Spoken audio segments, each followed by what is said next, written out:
नमस्कार भाइ बहिनीहरू, हजुरहरूलाई फेरि पनि नेपाल अनलाइन स्कुलमा स्वागत छ। आज म क्लास 6 को मेजरमेन्ट भन्ने च्याप्टरलाई को बेसिक कन्सेप्टहरू बुझाउन खोज्दैछु। ल हामी सुरु गरौँ है त। सुरुमा मेजरमेन्टको डिफिनेसनबाटै जाउँ है। मेजरमेन्टको डिफिनेसन भनेको चाहिँ के भन्दाखेरि it is the comparison of an unknown quantity with some known quantity. Unknown quantity भनेको के हो भन्ने हुन सक्छ हैन। अननोन क्वान्टिटी भनेको फर इक्जाम्पल म 1 केजी एप्पल किन्न मार्केटमा गएँ हैन। सुरुमा एप्पल भनेको चाहिँ अननोन क्वान्टिटी भयो के, तर शपकिपरले 1 केजी एप्पल मेजर गर्न, जस्तै एप्पललाई मेजर गर्न बिम ब्यालेन्स वा स्प्रिङ ब्यालेन्स और अहिले डिजिटल ब्यालेन्समा राख्यो भने त्यो सबै ब्यालेन्सहरू चाहिँ मेजरिङ इन्स्ट्रुमेन्टहरू हो है। त्यहाँभित्र चाहिँ स्ट्यान्डर्ड क्वान्टिटी हुन्छ। 1 केजी भनेपछि 1 केजीको स्ट्यान्डर्ड क्वान्टिटी हुन्छ। अनि त्यो एप्पल र स्ट्यान्डर्ड क्वान्टिटी कम्पेरिजन गरिन्छ कि इक्वल भयो भने हैन। अननोन क्वान्टिटी चाहिँ नोन क्वान्टिटीसित इक्वल भयो भने चाहिँ त्यसलाई इक्वल मेजरमेन्ट भनिन्छ। सेम मेजरमेन्ट भनेको अननोन 1 केजी एप्पल भयो भनेर भन्छ शपकिपरले है। यसरी अननोन क्वान्टिटी भनेको चाहिँ त्यसरी बुझिन्छ। अब युनिट भनेको के हो? Known quantity which is used in measurement is a unit. जस्तै 1 केजी एप्पल मेजर गर्न युनिट हुन्छ नि त। 1 केजीको ढक हुनसक्छ हैन। ओ डिजिटल ब्यालेन्समा 1 केजी इक्विभ्यालेन्ट सिस्टम हुनसक्छ, हो त्यसलाई चाहिँ युनिट भनिन्छ।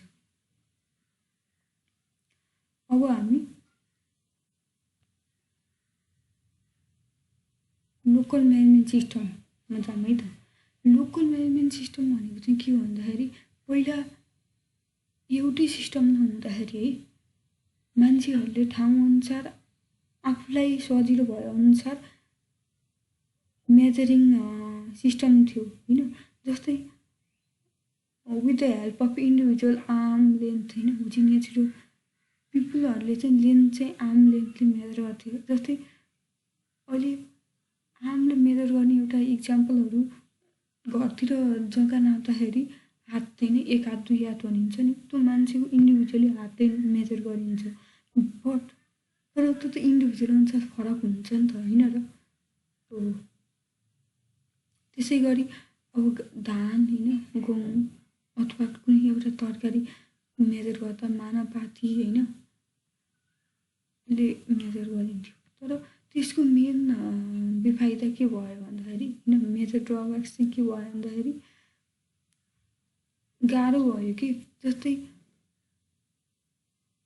अब इन्डिभिजुअलको हात फरक हुन्छ हैन, अनि कसरी अनि त्यो मेजरमेन्टै फरक हुन्छ नि त।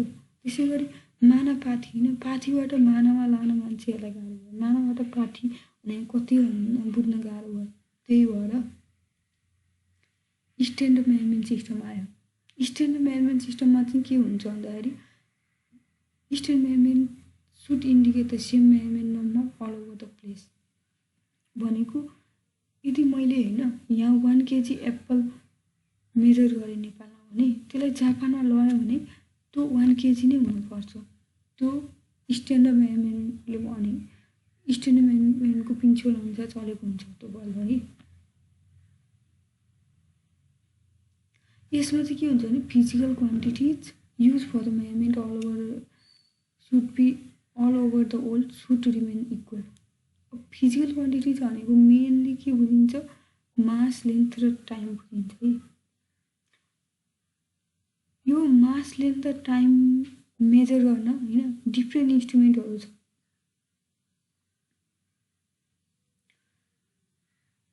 अब जाउँ हामी measurement system and their unit. There are हैन मेनली 3 सिस्टम अफ मेजरमेन्ट। त्यहाँ मेनली हैन 3टा सिस्टम अफ मेजरमेन्ट सिस्टम छ। The unit of measurement which are accepted internationally are called standard unit. मैले अघिदेखि नै भनेको छु हैन, मैले मेजर गरेको 1 kg एप्पल यदि कुनै संसारको कुनै पनि देशमा गएर मेजर गरिन्छ भने त्यो 1 kg हुन्छ भने त्यसलाई चाहिँ स्ट्यान्डर्ड युनिट भनिन्छ। भनेको 1 kg भनेको चाहिँ स्ट्यान्डर्ड भयो कि जहाँ पनि जुन ठाउँको मान्छेले पनि बुझ्ने भयो। त्यही भएर त्यसलाई एसआई युनिट भन्छ किनभने इन्टरनेसनल्ली मान्छेहरूले बुझ्छन् त्यही भएर एक्सेप्ट गर्छन् नि त। अब यो सिस्टममा 3 बेसिक युनिट्सहरू छ हैन, जस्तै युनिट अफ लेन्थ चाहिँ मिटरले मेजर गरिन्छ एसआई युनिटमा हैन, मिटरलाई यामले पनि डिनोट गरिन्छ। युनिट अफ मास भनेको किलोग्राम हुन्छ, यसलाई केजीले डिनोट गरिन्छ हैन सर्ट फर्ममा। युनिट अफ टाइम भनेको सेकेन्ड हुन्छ, यसलाई एसले डिनोट गरिन्छ। एसआई युनिटलाई पनि के भनिन्छ एमकेएस सिस्टम भनिन्छ। अनि यसलाई के पनि भनिन्छ भने it is also known as the international system of unit है, किनभने त्यो इन्टरनेसनल्ली एक्सेप्ट भएको छ नि त। त्यही भएर अब हामी सिजिएस सिस्टम होइन, सुरुमा हामीले के गर्यौँ एसआई युनिट जो चाहिँ संसारभरि नै एक्सेप्टेबल छ होइन। सिजिएस सिस्टम भनेको एक्चुअली एसआई सिस्टमको स्मलर फर्म होइन, स्मलर युनिटहरू हो। त्यही भएर युनिट अफ लेन्थ चाहिँ मेजर गर्ने के युज गरिन्छ सेन्टिमिटर होइन सिएम युज गरिन्छ। युनिट अफ मास मेजर गर्न ग्राम युज गरिन्छ, त्यसलाई जीले डिनोट गरिन्छ। युनिट अफ टाइम चाहिँ सेकेन्ड हुन्छ, त्यसलाई एसले डिनोट गरिन्छ है। अब लास्टमा आउँछ एफपिएस सिस्टम। एफपिएस सिस्टममा चाहिँ के हुन्छ भने युनिट अफ लेन्थ चाहिँ फुटले मेजर गरिन्छ होइन, फुटलाई एफले पनि डिनोट गरिन्छ। युनिट अफ मास चाहिँ पाउन्डले मेजर गरिन्छ होइन, पाउन्डमा मेजर गरिन्छ, यसले पीले पनि डिनोट गरिन्छ। युनिट अफ टाइम भनेको सेकेन्ड हुन्छ। अब एफपिएस सिस्टमलाई ब्रिटिस सिस्टम पनि भनिन्छ है। अब कसैलाई कन्फ्युजन होला यो पाउन्ड भनेको चाहिँ कति केजी होला भनेर होइन, त्यही भएर मैले यो एक्स्ट्रा इन्फर्मेसन राखिदिएको। 1 टन भनेको चाहिँ 2000 पाउन्ड हुन्छ है। 2000 पाउन्ड भनेको चाहिँ 907.2 केजी हुन्छ। अब हामीले डिफ्रेन्ट सिस्टम अफ मेजरमेन्ट त पढ्यौँ होइन, अनि त्यसमा युज हुने युनिटहरू पनि डिफ्रेन्ट छ। त्यही भएर यस्तो कुरालाई कसरी पढ्दाखेरि छिटो माइन्डमा याद हुन्छ भन्दाखेरि कुनै एउटा टेबल बनाउनु होइन। टेबल हुन्छ जस्तै भर्टिकल साइडमा सिस्टममा FPS system CGS system MKS system छ होइन, होरिजोन्टल साइडमा लेन्थ मास टाइम छ। अब एफपिएसको लेन्थ केले मेजर गरिन्छ फुटले होइन, मैले भर्खर भनिसकेँ। मास पाउन्डले मेजर गरिन्छ, पाउन्डमा मेजर गरिन्छ, टाइम भने सेकेन्ड। सिजिएसमा लेन्थ भने सेन्टिमिटर हुन्छ होइन, मास भने ग्राममा हुन्छ, टाइम भने सेकेन्डमा हुन्छ। एमकेएसमा लेन्थ भने मिटरमा हुन्छ, मास भने किलोग्राममा हुन्छ, अनि टाइम भने सेकेन्डमा हुन्छ। अब हामी जाऊँ डेफिनेसन अफ बेसिक युनिट। बेसिकमा सुरुमा 1 मिटर भनेको चाहिँ के हो भनेको जाऊँ है। 1 मिटर भनेको चाहिँ is the definite distance between two line graphed on a platinum iridium bar kept of 1 degree centigrade at the international bureau of weight and measurement होइन। यो भनेको चाहिँ अब एउटा प्लेटिनियम इरिडियम बार भन्ने लियो कि कुनै एउटा स्पेसिफिक लेन्थको होइन, कुनै एउटा लम्बाइको लियो होइन, त्यो चाहिँ 0 डिग्री सेन्टिग्रेडमा थियो होइन। अनि त्यसलाई नै सुरुमा 1 मिटर भनेर मानियो, अनि त्यसलाई नै रिफरेन्स मानेर अरू सिस्टम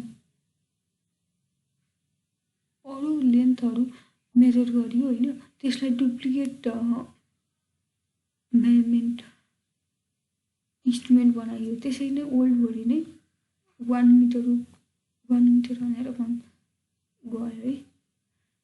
अब लेन्थ भनेको के हो, the distance between two fix point in an object of the length of the object होइन। युनिट अफ लेन्थ भनेको अघि पनि भनिसकेँ, स्ट्यान्डर्ड भनेको मिटर हुन्छ हैन। अब स्मलर युनिट पनि हुन्छ नि त हैन, जस्तै 1000 मिटर भनेको 1 किलोमिटर है। अनि त्यस्तै 100 सेन्टिमिटर भनेको 1 मिटर हुन्छ, अनि 100 मिलिमिटर भनेको 1 सेन्टिमिटर हुन्छ।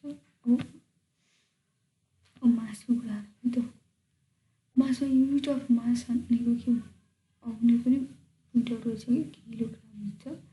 अब यसमा पनि डिफ्रेन्ट युनिटहरू हुन्छ नि, स्मल युनिट जस्तै 1000 मिलिग्राम भनेको 1 ग्राम हुन्छ, 1000 ग्राम भनेको 1 किलोग्राम हुन्छ, 100 किलोग्राम भनेको 1 क्विन्टल हुन्छ, 10 क्विन्टल भनेको 1 मेट्रिक टन हुन्छ हैन। Time is the interval between two event है। कुनै इभेन्टहरूको हैन बिचको इन्टरभल हुन्छ, जस्तै मैले भर्खर एउटा काम गरेँ अनि एक काम गरिरहेँ हैन, अनि त्यसलाई भ्याएँ भनेपछि त्यो सुरुदेखि गर्दै इन्डसम्मको कति पिरियड भयो भने टाइम भनिन्छ, टाइममा मेजर गरिन्छ है। यसै युनिट अफ टाइम सेकेन्ड भयो, बिगेस्ट युनिट चाहिँ मिनट आवर सेकेन्ड हुन्छ है। ल भाइ बहिनीहरू, आज मेजरमेन्ट भन्ने च्याप्टरको बेसिक कन्सेप्टहरू यही हो। कुनै डाउट भयो भने चाहिँ कमेन्ट गरेर सोध्न सक्नुहुन्छ, ओर इमेल एड्रेसमा इमेल गर्न सक्नुहुन्छ। Thank you.